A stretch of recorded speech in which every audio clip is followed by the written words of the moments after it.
బా, నమ్మాలండి, దేవుణ్ణి నమ్మాలి.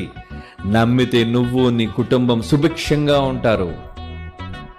అందుకే నా భోజనం బల్లపు చుట్టూ నా పిల్లలు ఒలీవ మొక్కల్లా ఉన్నారు. ఎందుకున్నారు? నువ్వు కూర్చుంటే నీ చుట్టూ నీ పిల్లలందరూ కూర్చున్నారంటే ఏంటి? అదేనండి ఆశీర్వాదం, అదేనండి దేవుడు అనుగ్రహించే వరం. నువ్వు, నీ భార్య, నీ పిల్లలు సరదాగా భోజనం చేయగలుగుతున్న, నవ్వుకొని ఇంట్లో మాట్లాడగలుగుతున్నారంటే అది దేవుడు ఇచ్చిన కృపాక్షేమం. మర్చిపోకండి, ఎప్పటివరకు క్షేమం ఇచ్చాడు. నీ మాటలు విన్నారుగా.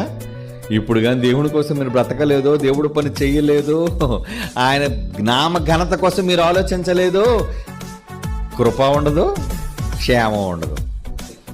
ఆయన నామ ఘనత కొరకు ఒక మందిరాన్ని కట్టిస్తారా?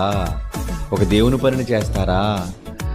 ఏమండి, ఒక సత్కార్యాన్ని చేస్తారా? ఒక దాన ధర్మ కార్యక్రమాన్ని చేస్తారా?